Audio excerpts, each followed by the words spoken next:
Hello mga kabes, kumusta kayo dyan mga kabest friend? Ngayon naman po mga kabest friend, dahil may nagtanong sa atin tungkol sa Rolex, yung kabest friend natin. Gusto ko lang mag-share sa inyo yung kaunti kong nalalaman sa Rolex. Ano ho? Disclaimer lang po, hindi ko sinasabi na ako expert dito. Ano ho? Meron lang akong nalalaman dahil yun ang isa sa mga trabaho ko dati, no? Pag-detect ng mga Rolex. Ano ho po mga kabest friend? Yung mga high-end watches, ano po mga kabest? Gusto ko malaman ninyo na maraming klaseng Rolex, ano ho. So, ibabahagi ko sa inyo, ito yung mga isa sa mga common design, ano ho, mga tuton, yung mga solid gold, ano po, yung mga oyster perpetual po, yung mga Rolex, ano ho, mga best friend. Ngayon ho, ay gusto ko malaman ninyo na para sa akin, ano, sa amin, nung nasa Maynila pa ako, tatlong tawag namin sa Rolex dyan, ano, yung mga fake, ano. Mayroong poor fake, may good fake, at may excellent fake, ano. Mayroong mo fake na nga, may excellent pa, ano. Ngayon po mga ka-best friend, paano ba din ba natin ma-detect? Mag-umpisa din sa poor fake, ano, poor fake, ano mga ka-best friend. Tsaka, yung poor fake kasi mga ka-best friend, madaling ma-detect yun, no? Kahit yung mga hindi na, wala ka na masyadong ginagamit. Actually ho, sa mga buy and sell, mga pawn shop, yung mga tumitingin ng Rolex, gumagamit sila ng lock lens, ano. Kailangan mo talaga to, importante ito pag tumingin ka ng Rolex. Pero ho, yung mga Rolex na mga poor fake po, kahit wala na ho kayong gamit na ganyan, madali nyo na ma-detect yun. Una-una ho, isa sa mga pinaka-standard, no? Standard na basic technique po. Standard na paraan ng pag-detect ng Rolex na fake. Yung modification, ano ho. Dapat ho, yung titignan mo yung Rolex ay malinaw ang kanyang number. Ano ho, yung date, ano ho. Dapat kitang-kita yan. Yung Cyclops windows niya dapat hindi siya flat, ano ho. Yun yung isa sa mga tinitingnan sa Rolex, ano ho. Dapat nakaumpok yung yung date niya, ano ho. Yung glass, ibig sabihin. Ngayon po, isa sa mga tinitingnan dyan, yung quality ng metal. Ano po, dapat, kasi yung mga poor fake kasi, yung mga rough, yung mga so magaan po, mahinang klase yung mga metal niya. Kung hawak ka pa lang yung weight niya, very, very lightweight yung mga fake, ano. So, rough yung kung titingnan mo, yung metal niya ay hindi siya ganun kaganda. Ito. No? So, doon pa lang, madali mo nang ma-detect. Pangatlo po, yung back, yung case back po ng Rolex, ano ho. Yung mga fake kasi, maraming nakasulat doon. Rolex, mga ganun po, may nakasulat sa likod, ano ho. So, yun yung isa sa mga palatandaan. At yung pangapat po, dapat ninyong yung titingnan sa Rolex, yung mga technique ho, dapat yung fine details po siya, no? Titingnan mo yung markings niya, yung mga stamps niya, titingnan niyo po. Dapat pilo, malinis yung pagkagawa. Ano ho? So, sa madalas nakita natin sa mga poor fake kasi, ay hindi maganda. No? Kaya agad-agad nalalaman nyo, natutukoy nyo agad na yan ay fake. Ano po? So, punta naman tayo sa good fake. Ano ho? Ano-ano yung mga good fake? So, mas magandang klase yun kaysa poor fake. Ano po? Alam naman natin yan. Ngayon po yung good fake na Rolex kasi, so kailangan mong titignan maigi dahil ang weight niya mabigat din, no? Pero still, pagdating mo sa metal, pag i-apply mo yung apat, yung magnification, yung quality of metal, yung fine details, yung tsaka yung box, case back niya, ay yung mga good fake kasi, mga ka-best friend, madalas nakikita natin yung may nakalagay yung nakadikit na may kulay green, ano ho, may nakasulat pa rin sa likod, may Rolex, ano po, may mga logo pa ng Rolex, ano po. Pero kung hawakan mo siya, para talagang totoo dahil ang palo nung seconds niya ay talagang automatic, no? Talagang nakikita mo, talagang automatic at tunay na automatic yon, no? Hindi yun di battery, talagang automatic yon, yung mga good fake na yun. Tapos kung titignan mo yung casing niya, maganda rin, no? So, isa sa mga titingnan natin, kung i-apply natin yung apat, yung isa sa mga ma-detect mo agad, yung mga sa yung notification, no? Madetect mo agad yan. Yung iba nun, hindi siya, yung numerong nakikita mo, hindi siya ganun. Minsan, hindi siya nakasintron siya, nakatangilid siya, Tapos yung case back niya, yung iba naman ay, yung glass, yung transparent yung likod, mga ka-best friend. So, walang Rolex na ganun, yung transparent yung likod. Mga ka-best? Tapos yung likod, may nakasulat, hindi po ganun. Dahil ang totoong Rolex, wala pong nakasulat.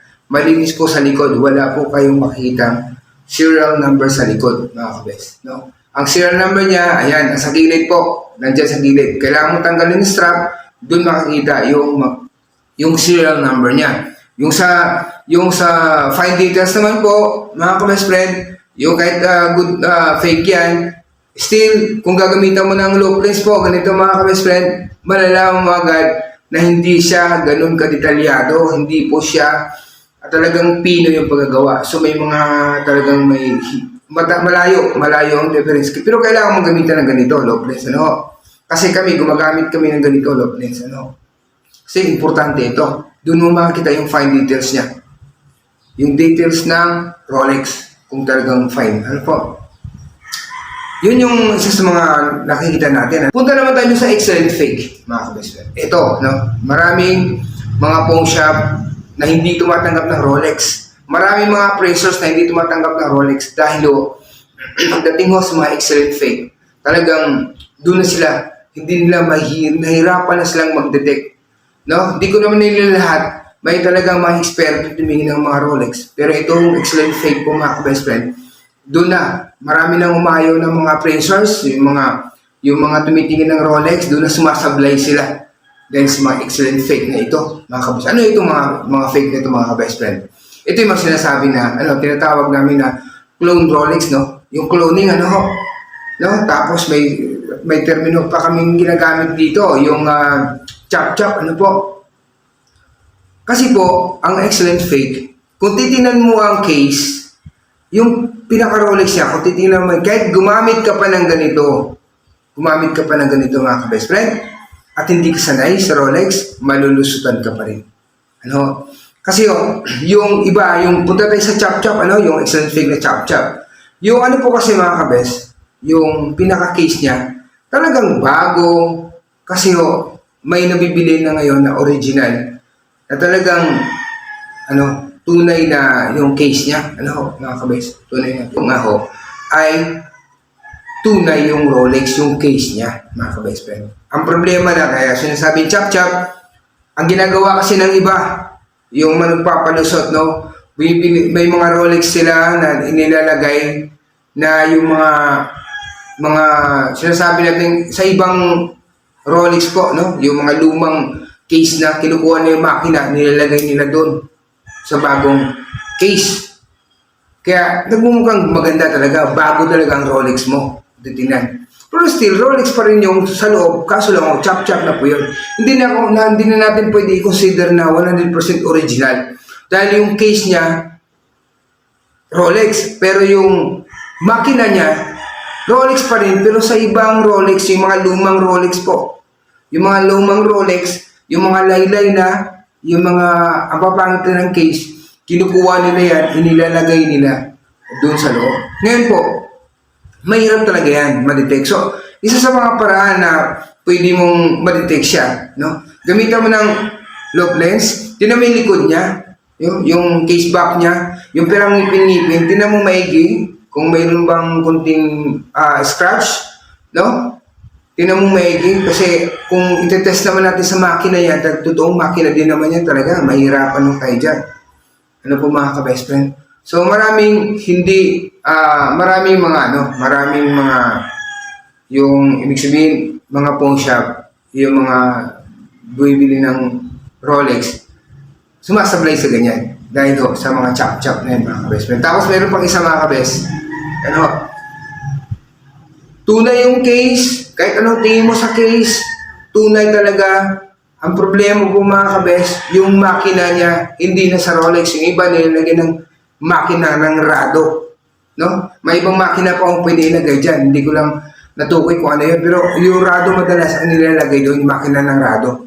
Ngayon po, mga ka-best, paano natin ma-detect na yung makina niya ay sarado, mga kabes. Paano natin ma-detect na yung makina niya ay sa ibang ano? So, ang gagawin niyo po mga ka-best friend, yung pinaka-pihitan niya, no? Yun lang, pagpihit yun.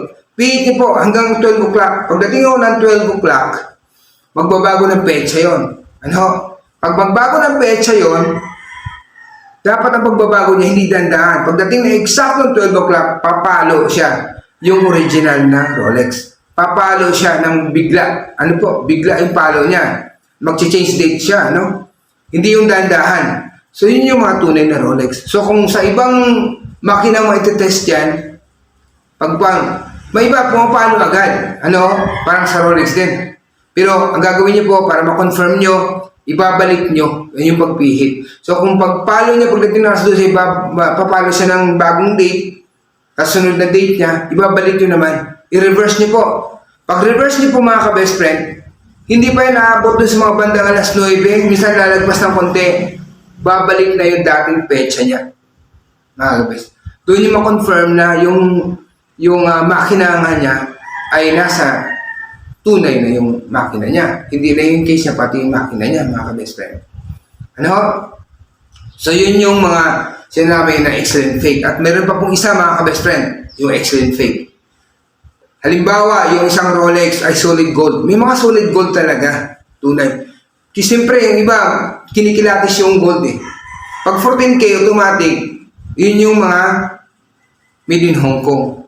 Kahit solid gold po yan, mga ka-best friend, fake po yan. Kahit 18K yan, may mga 18K din na made in Hong Kong, solid gold na Rolex, fake pa rin po yan, mga ka-best friend. So may hirapan ho kayo na kapag yung mga Hong Kong, yung pag-test nyo sa makina, doon mo madidetect pag Hong Kong eh. No? Tapos, ito mga ka-best, no? Kasi pag kahit Hong Kong yan, pag tinatanggap sa pawn shop yan, iba yung presyo niyan. Iba ang presyuhan yan, kinukuha lang doon yung gold weight, no? Yung ilang grams yung gold, binabawas yung makina, doon nila ina-appraise yung ano. So malayo yung pagbawas nila, yung in-estimate lang nila eh. No? Kahit kumugold yan, kinukuha lang yung timbang ng gold, pero in-estimate lang ng mga pawn shop at yung mga buyer, in-estimate lang nila yan. So, malayo yung diferensya. Pero kung halimbawa solid gold o tuton man na Rolex na original, kinukuha nila yan as Rolex. Hindi po yung pagka-gold niya. Hindi yung tinitimbang sa yung Rolex na totoo, tunay na Rolex. Hindi yan tinitimbang para kunin yung gold, tapos dun presyuhan. Hindi po. Yung pagka-Rolex niya. Sa sunod na video ko mga ka-best friend, nasabihin ko sa inyo paano i-appraise yung Rolex. Hindi po pare-pareho yung appraisal niyan. Maraming tinitingnan dyan bago mapresyuhan ang isang Rolex. Sa buy and sell man yan o sa pawn shop man yan. Okay mga best? Ayan po muna tayo mga ka-best friend, no? Yan muna ang sasabihin ko sa inyo. Hanggang sa muli po, sa susunod na video natin, magpa-part 2 ako. Sasabihin ko sa inyo, kung kayo may Rolex dyan o kayo may bibili ng Rolex, sasabihin ko sa inyo kung ano yung magandang presyuhan. Kung ano yung, kung paano kayo magpresyo, tumingin ng presyo sa Rolex, kung mababa ba o mataas ba, no? Kung ano ba dapat ang titingnan nyo, kaya hindi naman porkit Rolex yan, bili ka na lang ng bili, no? Marami yung tinitingnan dyan. Ituturo ko sa inyo, paano nyo titingnan para malaman ninyo yung Rolex na yan, mas mahal yan kaysa dun sa isang Rolex. Parang ganun po mga ka-best friend. Papasalamat ako ng maraming sa lahat ng aking mga subscribers. Salamat po sa patuloy niyo po sa baybay. Shout out po sa inyong lahat mga ka-best friend. Hanggang sa muli po mga ka-best. Salamat po sa inyo lahat. Bye bye.